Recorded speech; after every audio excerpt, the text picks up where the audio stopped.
আমাদের দেশ এবং বন্দর কর্তৃপক্ষ যেটা বেসরকারি খাতে যারা পরিচালনা করছে তাদের তো নাম আপনারা সবাই জানেন। তারা আমাদের দেশের সাথে ভাই একটু বসেন,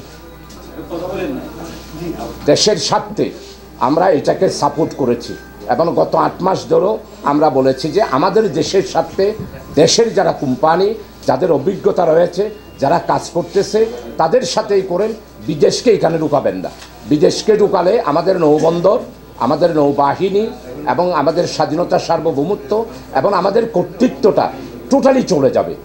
ট্যাক্স রেফারেন্সে আমরা বলতেছি যে আমাদের দেশের যারা আছে তাদের সহযোগিতা নিয়ে কাজ করুন। বিদেশকে যদি দেন তাহলে আমাদের কর্তৃত্বটা চলে যাবে, আমাদের চেয়ারম্যান সাহেব টুটু জগন্নাথ হয়ে যাবে, আমাদের বন্দর টুটু জগন্নাথ হয়ে যাবে। এই বন্দরটা তো আমাদের সম্পদ, এই জন্য বিদেশিরা কেন এখানে আসবে? বিদেশিরা অন্য জায়গায় নিয়োগ করুক, এটাই আমাদের বক্তব্য। যে প্রশ্নটা আমি আপনার কাছে করতে যাচ্ছিলাম যে আমরা দেখতে পাচ্ছি এই যে দেশকে নিয়ে এখন একটা চিন্তাধারা করছেন, আমরা দেখেছি খাল খননে আপনারা একটা উদ্যোগ নিয়েছেন, বন্দর নিয়ে চিন্তাধারা করছেন, সবকিছু মিলে আপনারা কি চট্টগ্রামটাকে এমন একটা জায়গায় নিয়ে যাওয়ার চিন্তা করছেন যেটা আগে চট্টগ্রামকে সবাই পঞ্জীভূত করে, যেটাকে মানে কলা বলে যে কলা বেচা রদ দেখা দুইটাই একসাথে আপনারা আপনাদের সাংগঠনিক বিষয়গুলোকে শক্তিশালী করছেন, পাশাপাশি চট্টগ্রামকে একটা জায়গায় নিয়ে যেতে যাচ্ছেন। কিন্তু এই যে পুরো বিষয়টা, এইটা কি আপনারা মনে করেন যে এই বিষয়টাকে একটু অনধিকার চর্চা করবে কিনা বা আপনাদের জায়গা থেকে স্বচ্ছতা কতটুকু আছে? জি ভাইজান, আসলে আপনারটা তো একটা কঠিন কোয়েশ্চেন। প্রথম হলো যে আমরা জামায়াত ইসলামী আমাদের নিজস্ব সাংগঠনিক কাজ করার জন্য বন্দরের এই ইস্যুকে ব্যবহার করছেন, এটা স্পষ্ট। এরপরে হচ্ছে চট্টগ্রামকে যে একটা জায়গায় নিয়ে যাওয়ার এই বিষয়টা, আমাদের সাবেক আমির জনাব অধ্যক্ষ মৌলানা আবু তাহের মরহুম, উনি চলে গেছেন। উনি লালদিঘির পারে আমাদের চট্টগ্রামকে বাণিজ্যিক রাজধানী ঘোষণা করার 4 দলীয় জোটের আগমনে উনি এই চট্টগ্রাম মহানগরী থেকে প্রস্তাব দিয়েছিল। এই প্রস্তাবের পরিপ্রেক্ষিতে সাবেক প্রধানমন্ত্রী দেশনেত্রী বেগম খালেদা জিয়া এসেই চট্টগ্রামকে বাণিজ্যিক রাজধানী ঘোষণা করেছেন। আপনারা জানেন ঢাকার পরেই আমাদের চট্টগ্রাম। আমাদের এই চট্টগ্রামের ঐতিহ্য প্রায় 1000 বছরের।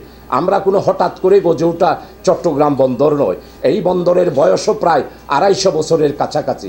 250 বছরের আগে এটাও তখন একটা ব্যবসায়িক একটা বন্দর ছিল, যেটার সাথে আরকান, কলকাতা, বোম্বে সবার সাথে সম্পর্ক ছিল।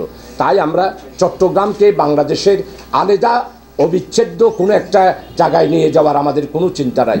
দেশের বর্তমান স্বাভাবিক অবস্থার মধ্যেই আমরা চট্টগ্রামকে যেহেতু বাণিজ্যিক রাজধানী ঘোষণা করা হয়েছে, বন্দর যেহেতু 18 কোটি মানুষের সম্পদ, বাংলাদেশের সম্পদ, বাংলাদেশের স্বাধীনতা সার্বভৌমত্বের একটা প্রতীক হলো আমাদের এই চট্টগ্রাম বন্দর। এই বন্দর দিয়েই আমরা ওয়ার্ল্ডে পরিচিত। এই জন্য বাংলাদেশ জামায়াত ইসলামী আমরা যেহেতু আইডিওলজিক্যাল আন্দোলন করি, মানবতার আন্দোলন করি, আমরা শুধুমাত্র ক্ষমতার রদ বলতে বিশ্বাস করি না, যেটা প্রমাণিত হয়েছে। আমরা 83 বছর ধরে আমরা ক্ষমতার দ্বন্দ্ব করি নাই, আমরা দেশের সাথে, জাতির সাথে, মানুষের সাথে, চট্টগ্রাম নয় 18 কোটি মানুষের সাথেই আমরা আজকে আপনাদের খেদমতে এসেছি চট্টগ্রাম বন্দরকে বাঁচানোর জন্য। সাজান ভাই, ওয়ার্ল্ডে অনেক বন্দর থার্ড পার্টি পরিচালনা করে। বিগত দিনে আওয়ামী লীগের আমরা দেখেছি বন্দরের চেয়ারম্যানকে আপনি টুটু জগন্নাথ বানানো হবে বলছেন। ইন্ডিয়ার স্বার্থ রক্ষা করছে সাই পাওয়ার টেক্স, আমি নাম ধরে বলছি। অপারেটররা বন্দরের চেয়ারম্যানের দাম কি ছিল জানি না, সোহাইলরা এখান থেকে 1000 কোটি টাকা বিদেশে পাচার করছে সাই পাওয়ার টেক্স টাকা।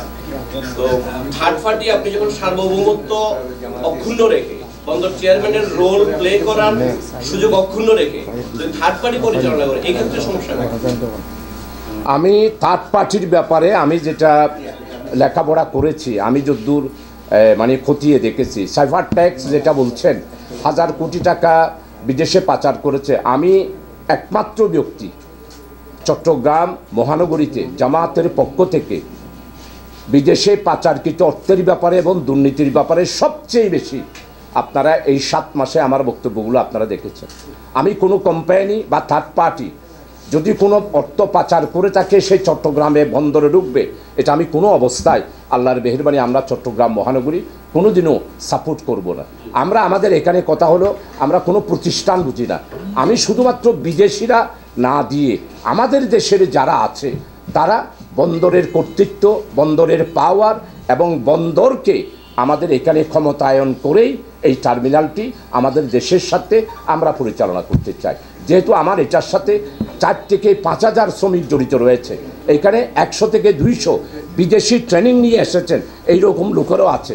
যদি বিদেশের দুবাই কোম্পানি যারা আসতে চাচ্ছেন, তোরা যদি আসে, আমাদের এই 200 টেকনিশিয়ান এবং এই 200 দক্ষ অফিসার, এগুলো তো সব হাই হাই হয়ে যাবে। এরা তো ওই বন্দরে কোনো সহযোগিতা করতে পারবে না। তাই আমাদের দেশের যারা আছে তাদেরকে দিয়েই, এবং আপনারা থার্ড যারা দিতে চান এরা সহ মিলেই বন্দরের কর্তৃত্ব রক্ষা করেই এনসিটি টার্মিনালটা আমাদের হাতে রাখা, এটাই আমাদের দাবি। ঠিক আছে, থ্যাংক ইউ। আপনাদের সাথে একটু সবাই